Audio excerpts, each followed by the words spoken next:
Hello and welcome to digital teaching. अब मैं आपका मेंटोर शुभम और आज मैं आपको बताने वाला हूँ ग्राफिक डिज़ाइन के सबसे इम्पोर्टेंट विजुअल एलिमेंट के बारे में। मैं आज आपको टाइपोग्राफी के बारे में बताने वाला हूँ। टाइपोग्राफी बेसिकली क्या होता है? जो भी आप ग्राफिक डिज़ाइन का काम करते हैं उसके अंदर जो भी कुछ आप टेक्स्ट लिखते हैं, लेटर लिखते हैं, उसको किस तरीके से आप लिखते हैं वो आपकी टाइपोग्राफी होती है। उस टेक्निक को आप टाइपोग्राफी कहते हैं।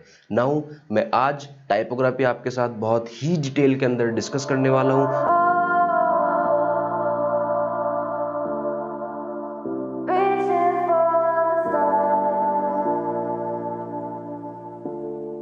नाउ टाइपोग्राफी क्या होता है?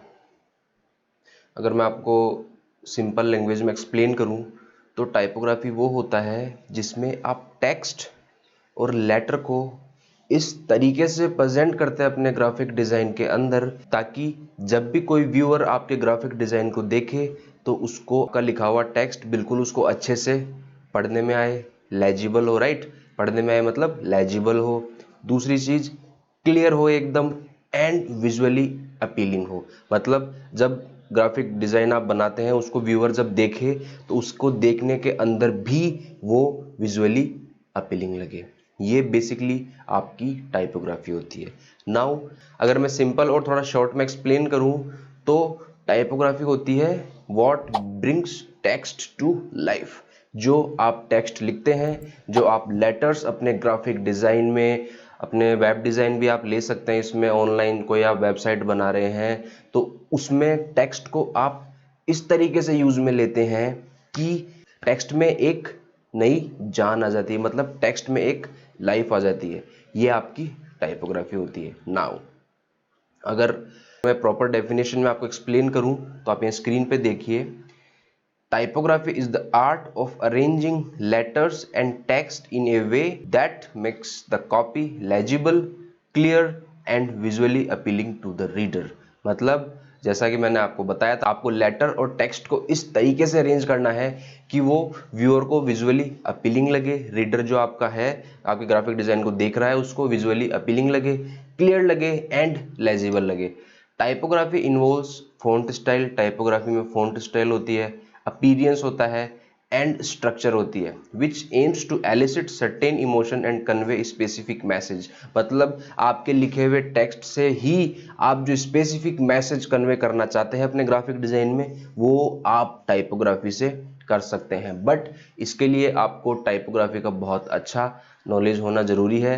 तो अब क्लास में आगे बढ़ते हैं। मैं आपको टाइपोग्राफी के कुछ एलिमेंट्स बताने वाला हूँ। वैसे तो ग्राफिक डिज़ाइन का खुद वैसे तो टाइपोग्राफी खुद एक विजुअल एलिमेंट है ग्राफिक डिज़ाइन का, बट टाइपोग्राफी के अंदर भी कुछ एलिमेंट्स होते हैं। अगर उन एलिमेंट्स के आपको बेसिक अंडरस्टैंडिंग भी हो जाती है तो भी आपका graphic design up to the mark बन सकता है और आपके ग्राफिक डिज़ाइन के काम को अलग हटके बना सकता है। नाउ अब वो एलिमेंट्स कौन से होते हैं आप इधर देखिए। वो एलिमेंट्स कौन से होते हैं? Typeface, hierarchy, consistency, contrast, alignment, white space and colour. ये 7 विजुअल एलिमेंट होते हैं टाइपोग्राफी के।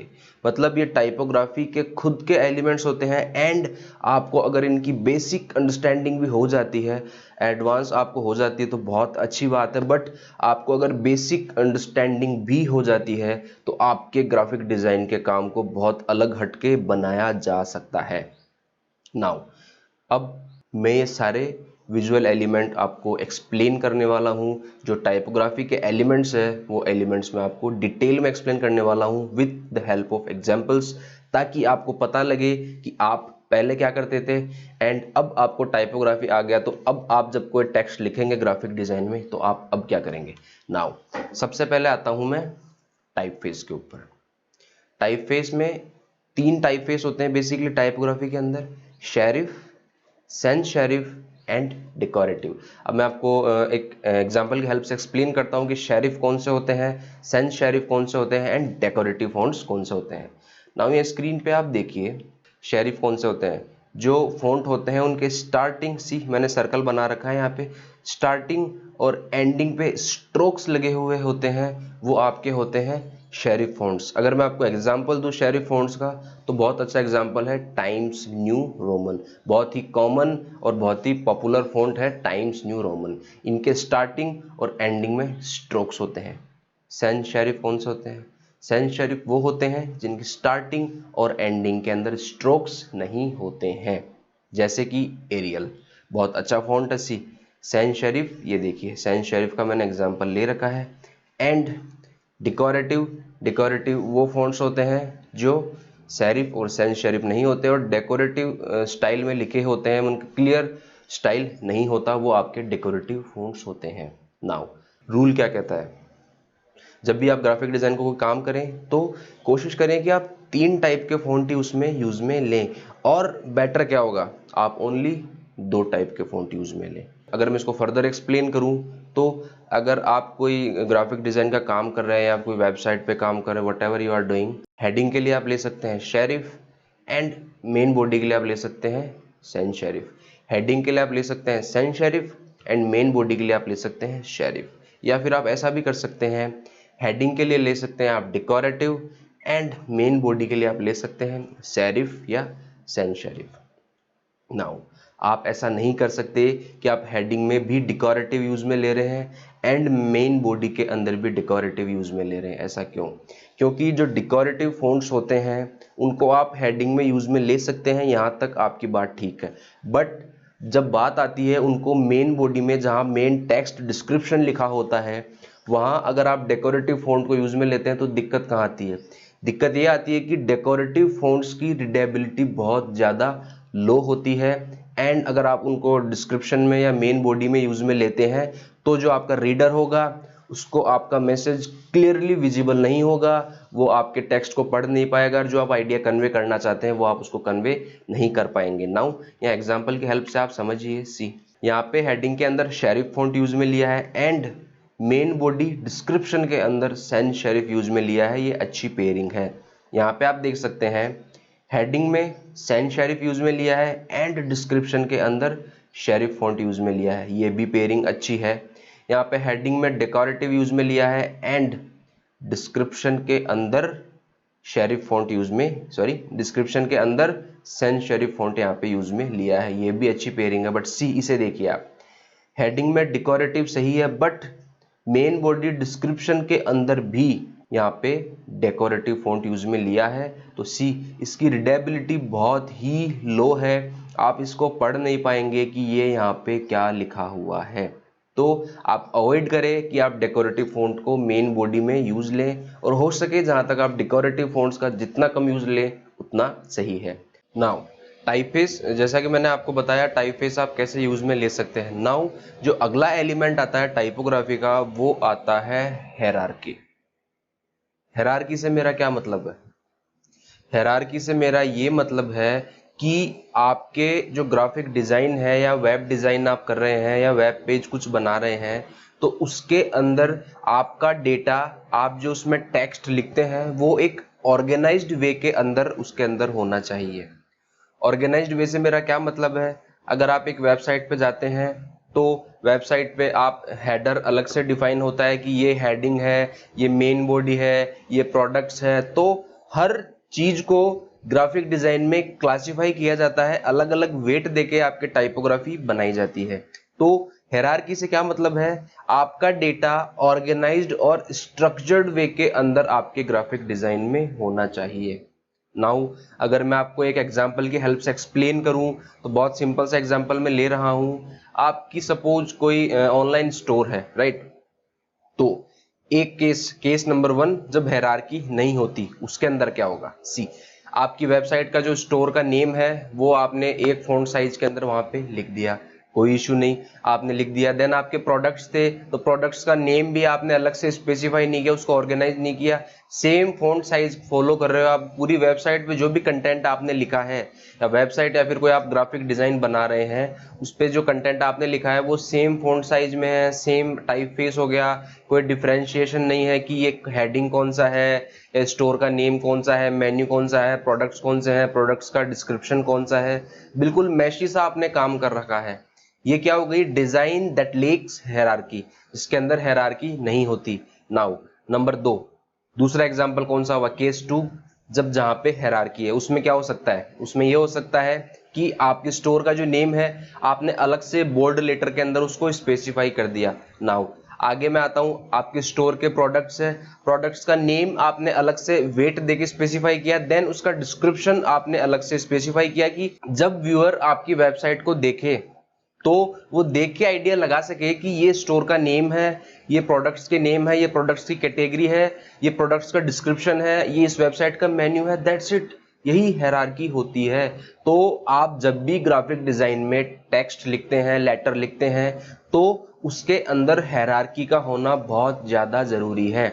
अगर उसमें हायरार्की नहीं होती है तो यूजर का इंटरेस्ट उसके अंदर कम होने वाला है एंड अल्टीमेटली यूजर आपके वेबसाइट के ऊपर कुछ एंगेजमेंट एक्टिविटी नहीं करेगा एंड आपकी वेबसाइट पे आके जब यूजर खुश ही नहीं है तो दोबारा आपकी वेबसाइट पे बिल्कुल भी आना वो नहीं चाहेगा। ये हायरार्की होती है। नाउ ये स्क्रीन पे देखिए, अगर आपको मैं विजुअली एक्सप्लेन करूं पीपीटी की हेल्प से, तो सी one of the main role of hierarchy is to keep your ideas organized so that viewer can identify which category of information they are reading। तो मेन रोल हेरार्की का क्या होता है, आपके डेटा को ऑर्गेनाइज रखना ताकि व्यूअर जब आपके ग्राफिक डिजाइन को देखे तो वो आइडिया लगा सके कि किस कैटेगरी की इंफॉर्मेशन वो पढ़ रहा है। तो ये आपकी हायरार्की होती है। आगे देखिए आप, एग्जाम्पल मैंने इसके अंदर लिया है, मैंने सेम एग्जाम्पल लिया है जो आपको एक्सप्लेन मैंने किया था। सी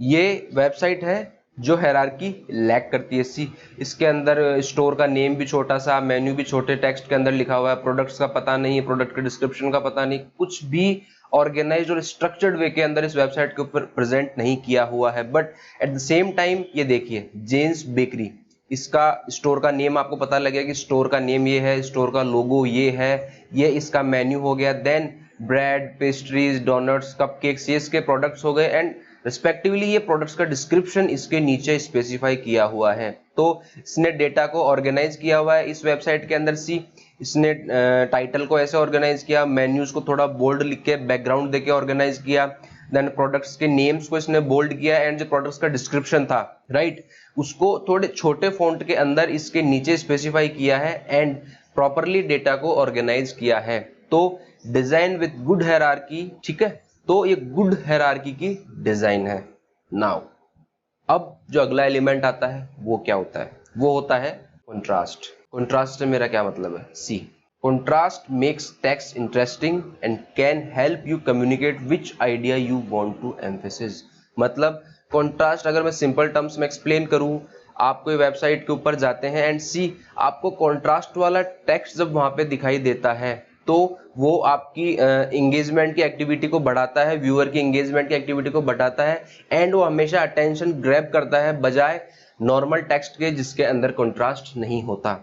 नाउ अगर मैं आपको एग्जांपल की हेल्प से एक्सप्लेन करूं तो सी ये लिखा हुआ है लार्ज, लॉट ऑफ कंट्रास्ट है इसके अंदर एंड सपोज कोई एंगेजमेंट एक्टिविटी वेबसाइट वाला करना चाहता है राइट, इसके अंदर उसने कुछ लिंक लगाया है लार्ज के अंदर, जो लार्ज टेक्स्ट लिखा हुआ है इसके अंदर उसने लिंक लगाया है। नाउ अगर आप उस वेबसाइट पे जाते हैं देन आप इस टेक्स्ट को देखते हैं तो उस टेक्स्ट को देखते ही आपको लगेगा कि ये कंट्रास्ट है, कुछ स्पेशल बात इस टेक्स्ट के अंदर है एंड अल्टीमेटली आप इस पे क्लिक करके जो वेबसाइट वाला आपको जहां ले जाना चाहता है वहां आप जा सकते हैं। ये कंट्रास्ट से होता है, टेक्स्ट को इंटरेस्टिंग और अटेंशन ग्रैबिंग कंट्रास्ट बनाता है। एट द सेम टाइम ये नीचे देखिए स्मॉल लार्ज, ऐसा कोई टेक्स्ट लिख के आपने उस पर लिंक लगाया है या उस पर कुछ एंगेजमेंट एक्टिविटी आप चाहते हैं देन बहुत लो चांसेस है कि यूजर इस पे आके कुछ एंगेजमेंट एक्टिविटी करेगा। तो ये आपका कंट्रास्ट होता है। नाउ अगला आता है जो एलिमेंट वो होता है कंसिस्टेंसी।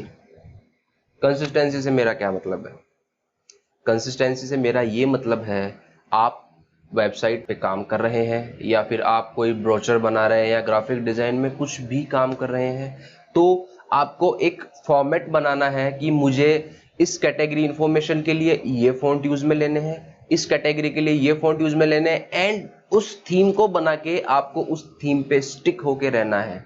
ऐसा नहीं है कि अगर मैं वेबसाइट का एग्जांपल लूं, क्योंकि वेबसाइट पे क्या लॉट ऑफ टेक्स्ट होता है, तो अगर मैं वेबसाइट का एग्जांपल लूं या फिर आप कोई ब्रोचर बना रहे हैं या कोई मैगजीन के पेजेस आप डिजाइन कर रहे हैं तो आप ऐसा तो नहीं करेंगे ना कि आप मैगजीन डिजाइन कर रहे हैं, उसके हर पेज पे आप अलग फॉन्ट यूज में ले रहे हैं, कंसिस्टेंसी नहीं है, थीम आप फॉलो नहीं कर रहे कि इस कैटेगरी इन्फॉर्मेशन के लिए मुझे ये फॉन्ट यूज में लेना चाहिए, इस कैटेगरी के लिए मुझे ये फॉन्ट यूज में लेना चाहिए, मतलब आपने ओवरऑल थीम नहीं बनाई और आप कुछ भी टाइपोग्राफी में उसमें यूज में ले रहे हैं, कुछ भी टाइप के फॉन्ट यूज में ले रहे हैं, तो उससे क्या होगा, इंफॉर्मेशन मैशी और अटेंशन ग्रैबिंग नहीं होगी। तो कंसिस्टेंसी से मेरा क्या मतलब है कि आपको, जैसे आपने वेबसाइट बना रहे हैं आप एंड 2 या 3 फॉन्ट आपने डिसाइड कर लिया कि मुझे ये font he through out my website use में लेने हैं, देन आपको वही करना है कि वेबसाइट पे आप कुछ भी ब्लॉग लिखें, कुछ भी प्रोडक्ट ऐड कर रहे हैं, देन आप उसका डिस्क्रिप्शन लिख रहे हैं, हेडिंग लिख रहे हैं, तो आप जो फॉर्मेट आपने डिसाइड किया है कि मुझे हेडिंग के अंदर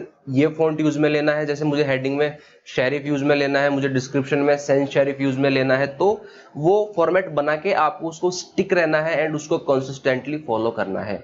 नाउ अगर मैं आपको रिटर्न में जो मैंने पीपीटी बनाई उससे एक्सप्लेन करूं तो सी, आप यहाँ पे देखिए, consistency is a key principle for all typography. Consistent fonts are especially important as using too many can leads to a confusion and messy look. अगर आप बहुत सारे फॉन्ट्स यूज में लेते हैं तो वो एक जो व्यूअर है, आपने यूज में लिया, आपकी कंफ्यूजन क्रिएट नहीं होगा, बट आप कोई भी ग्राफिक बनाते हैं, कोई भी वेबसाइट बनाते हैं, किसके लिए बनाते हैं आप व्यूअर के लिए वो वेबसाइट डिजाइन करते हैं, अल्टीमेटली आपका व्यूअर ही जब उस वेबसाइट को या आपके ग्राफिक डिजाइन को देख के कंफ्यूज हो रहा है, then what's the use of that website और ग्राफिक डिजाइन, नथिंग। सो आपको एक कंसिस्टेंसी ग्राफिक डिजाइन में टाइपोग्राफी यूज लेते टाइम रखनी है। Now see, so always use the same font styling for the same information, decide on a hierarchy of styles and stick to it. एक hierarchy of style आप decide कीजिए and उस पे stick रहिए, उस पे बार बार चेंज मत कीजिए। Even though you may have many levels of hierarchy, you should keep to an overall themes for the design। आपके many level of hierarchy बहुत सारे levels हैं, तो भी आप एक थीम बनाइए एंड उस पे स्टिक रहिए। हायरार्की जैसा मैंने आपको बताया था, आपकी एक प्रोडक्ट कैटेगरी है, एक सब प्रोडक्ट कैटेगरी है, देन उसके सब सब प्रोडक्ट कैटेगरी है, एग्जांपल मैं आपको बता रहा हूं। तो हायरार्की के कई लेवल है आपके, बट आप एक ओवरऑल थीम बनाइए एंड उस थीम पे स्टिक रहिए, उसको बार बार चेंज मत कीजिए। नाउ ये जो आपको टाइपोग्राफी के मैं एलिमेंट्स बता रहा हूं, इनको बहुत ही ध्यान से समझिएगा एंड जब आप रियल लाइफ काम करें, राइट, तो उस पे इन चीजों को अप्लाई कीजिए, राइट। या फिर आप ऐसा भी कर सकते हैं, आप और वेबसाइट्स को देखिए, जो बड़ी वेबसाइट है जैसे माइक्रोसॉफ्ट की हो गई, neelpatel.com हो गई, फ्लिपकार्ट हो गई, राइट, इन वेबसाइट पे जाइए एंड नोटिस कीजिए कि इन वेबसाइट पे जब आप देखेंगे तो ये इनकी एक ओवरऑल थीम होती है एंड वही फॉन्ट, वही थीम ये through out the website use में लेते हैं। नाउ सी, अब मैं आपको एक एग्जांपल भी बता देता हूं कि कंसिस्टेंसी जब आप यूज में लेते हैं और नहीं लेते हैं तो दोनों में क्या डिफरेंस होता है। See, chapter 1 a dark and stormy night. See, इसको जब आप देख रहे हैं तो आपको कंफ्यूजन क्रिएट नहीं हो रहा, मैशी लुक दिखाई नहीं दे रहा, but at the same time see, यहाँ डेकोरेटिव लिया, यहाँ डेकोरेटिव लिया, यहाँ शेरिफ यूज में लिया, राइट, बिल्कुल जो बोलते हैं ना घिच पिच, वो इसके अंदर पूरी आपको दिखाई दे रही है, but at the same time अगर आप इसको देखते हैं, सी, बहुत ही प्लीजेंट और प्रीमियम फील आपको इसको देखने में आ रही है। तो ये कंसिस्टेंसी से इंपैक्ट पड़ता है आपके ग्राफिक डिजाइन के अंदर। ना अगला जो एलिमेंट आता है वो है अलाइनमेंट। अलाइनमेंट सिंपल है, जो आप टेक्स्ट या टाइपोग्राफी आप लिखते हैं तो उसको प्रॉपरली अलाइन कीजिए। अलाइनमेंट से मेरा मतलब है left align, right align, centre align. तो अलाइनमेंट आपको बिल्कुल प्रॉपरली फॉलो करना है। नाउ यहाँ पे देखिए, आप अलाइनमेंट आप एक्सप्लेन में कर देता हूँ। Alignment refers to the line that the text orients toward. It can apply to whole body of text, individual words or even images। मतलब आपको अलाइनमेंट फॉलो करना है। कैसे अलाइनमेंट से मेरा क्या मतलब है, ये एक वेबसाइट है, राइट, इधर आप टेक्स्ट अलाइन करके यूं लिख रहे हो, सेंटर लाइन किया है आपने, राइट, एंड देन उसके नीचे इमेज है, इमेज आपने लेफ्ट अलाइन किया, देन टेक्स्ट को आपने इमेज को आपने राइट अलाइन किया है, देन टेक्स्ट को आपने लेफ्ट अलाइन किया है। तो ऐसे अलाइनमेंट आपको through out your graphic design और वेब पेज फॉलो करना है। Alignment should be consistent as possible and every element of your design is meant to align to one of other element in some way। जो भी आपके elements होते हैं design के, वो एक दूसरे से प्रॉपरली अलाइन होने चाहिए to create equal size distances between object. Alignment से क्या होता है, जब आप प्रॉपरली अलाइन रखेंगे चीजों को तो एक प्रॉपर गैप जनरेट होगा। जैसे आप इमेज को इधर लिख रहे हैं, टेक्स्ट को आप इधर अलाइन करके लिख रहे हैं, and through out your website, through out your graphic design आप इस फॉर्मेट को फॉलो कर रहे हैं, तो अल्टीमेटली क्या होगा, जो एम्प्टी स्पेस बनेगा या जो भी डिजाइन आप उससे बनाएंगे उसके अंदर आपको एक इक्वल स्पेस और equal distance between the objects आपको देखने को मिलेगी। ये आपका बेसिक अलाइनमेंट होता है। मैंने अलाइनमेंट का कोई एग्जांपल आपके लिए नहीं लिया है। Now white space. White space क्या होता है, जितना आप ग्राफिक डिजाइन बनाते हैं तो जितना दूसरे एलिमेंट ग्राफिक डिजाइन के इंपॉर्टेंट है उतना स्पेस भी इंपॉर्टेंट है। इससे मेरा ये मतलब नहीं है कि आप टेक्स्ट नहीं लिखे, ओनली डिजाइन में स्पेस ही स्पेस भर दे, नहीं, ऐसा नहीं है। आपको ऐसा नहीं करना। आपको करना क्या है, proper white space, proper breathing space आपकी डिजाइन के अंदर छोड़ना है। नाउ सर आप एक एग्जांपल की हेल्प से एक्सप्लेन कीजिए कि क्या डिफरेंस होता है कि मैं स्पेस छोड़ूं और स्पेस नहीं छोड़ूं। तो सी यहाँ देखिए, व्हाइट स्पेस नो, यस, इसको देखिए आप इसको देखेंगे कौन पढ़ेगा यार, बहुत सारा टेक्स्ट इसके अंदर लिखा हुआ है। ऑल्दो सी इसके अंदर भी टेक्स्ट लिखा हुआ है, वो सेम टेक्स्ट इसके अंदर लिखा हुआ है, बट सी इसके अंदर प्रॉपर ब्रीदिंग स्पेस है तो टेक्स्ट आपको बहुत कम दिखाई दे रहा है एंड आपको इसको रीड करने का मन करेगा एंड आप अल्टीमेटली इसको रीड करेंगे और जो इस ग्राफिक को बना रहा है वो जो आइडिया आपको कन्वे करना चाहता है वो आपको कन्वे कर पाएगा। इसको वो आइडिया कन्वे करना चाहता है, हाँ उसने सारी बात इसके अंदर लिखी है एंड ऐसा भी हो सकता है कि उसने इससे ज्यादा अच्छी इंफॉर्मेशन इसके अंदर लिखी हो, बट फिर भी इसके अंदर व्हाइट स्पेस नहीं है, ब्रीदिंग स्पेस नहीं है, तो उसको व्यूअर रीड नहीं करेगा and eight the same time इसके अंदर कम इंफॉर्मेशन होते हुए भी व्यूअर इसको रीड करेगा एंड इसके थ्रू जिसने ये ग्राफिक डिजाइन बनाया है वो जो आइडिया कन्वे करना चाहता है वो कन्वे कर पाएगा। ये व्हाइट स्पेस होता है। अगर मैं आपको नोट्स की हेल्प से एक्सप्लेन करूं तो see white space refers to the empty space around object और text and can take the form of margin, paddings और just an uncluttered area. It creates a pleasing visual experience and can even draw attention to the text. एक pleasant visual experience देता है C और जो आपका text होता है उसको भी attention grabbing ये बनाता है। Now एक और एग्जांपल की हेल्प से आप समझिए C, ये देखिए, ये बेटर या ये बेटर, ये अटेंशन ग्रैबिंग है, इसको आप इग्नोर कर सकते हैं। नाउ एक थॉट वाली बात है जो हम क्या सोचते हैं, we often think flashy colours and bold fonts are the only way to draw attention to the text. हम यही सोचते हैं कि फ्लैशी कलर लेते हैं, बहुत सारे कलर हम लेते हैं फ्लैशी एंड बोल्ड टेक्स्ट हम डालते हैं, वही चीजें अटेंशन ग्रैब करती है, बट ये सही नहीं है। But amazingly white space can be the best way of drawing the viewers in, मतलब व्हाइट स्पेस सबसे अच्छा तरीका है आपके व्यूअर का अटेंशन ग्रैब करने का। तो ये अल्टीमेटली आपका व्हाइट स्पेस होता है। नाउ अब जो अगला विजुअल एलिमेंट आता है वो होता है कलर। जितने आपके और विजुअल एलिमेंट इंपॉर्टेंट होते हैं उतना कलर भी टाइपोग्राफी में बहुत ज्यादा इंपॉर्टेंस रखता है। कलर एक्सप्लेन करने से पहले मैं आपको कलर के 3 कंपोनेंट बताना चाहूंगा। वो कंपोनेंट कौन से होते हैं, ह्यू, सैचुरेशन एंड वैल्यू। नाउ ह्यू क्या होता है, सी मैं आपको एग्जांपल की हेल्प से एक्सप्लेन करता हूँ ह्यू, सैचुरेशन और वैल्यू में क्या डिफरेंस होता है। See the shade of colour, आपके कलर का शेड कौन सा है वो आपका होता है ह्यू। सैचुरेशन क्या होता है, the quantity of colour, colour की क्वांटिटी क्या है। कोई डिजाइन आप देखते हैं बिल्कुल प्योर है, बिल्कुल रेड है तो उसमें पूरी तरह रेड कलर है, देन उसमें कलर की क्वांटिटी कम होती जाएगी तो पेल होता जाएगा, वो टुवर्ड ग्रे शिफ्ट होता जाएगा। नाउ वैल्यू क्या होती है, वैल्यू होती है लाइटनेस और डार्कनेस ऑफ द कलर। सी ये कलर आपका पूरी तरह रेड हो गया, देन आप डार्क करते जाएंगे एंड ये ब्लैक के तरफ बढ़ता जाएगा।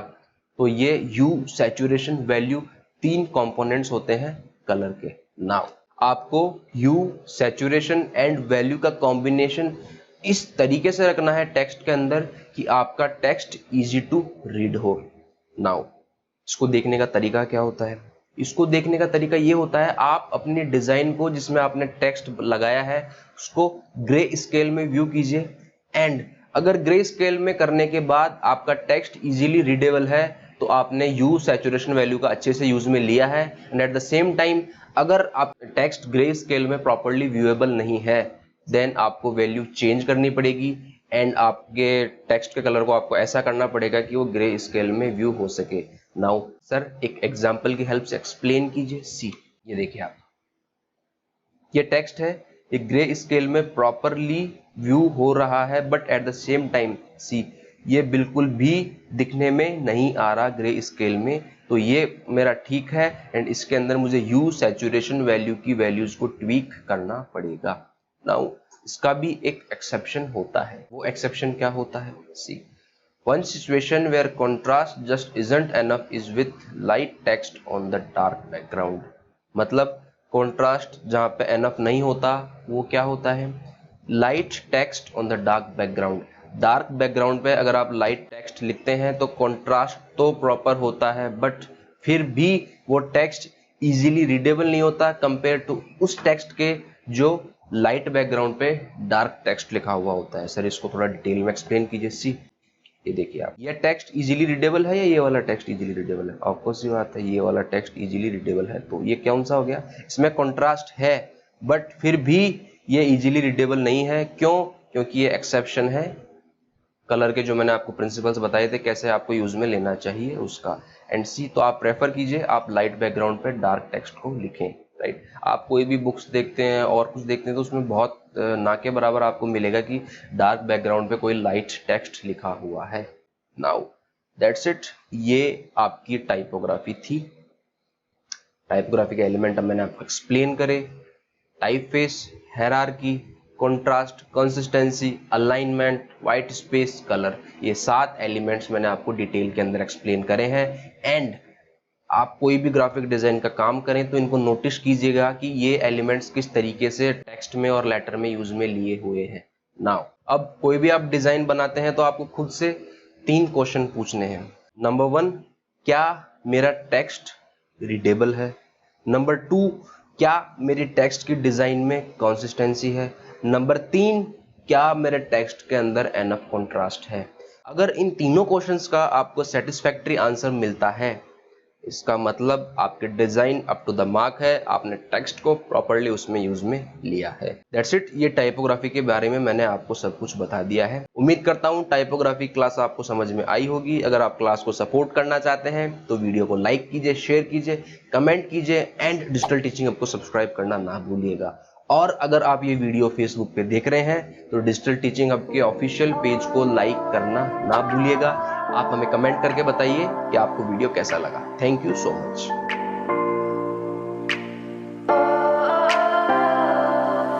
We are dreaming.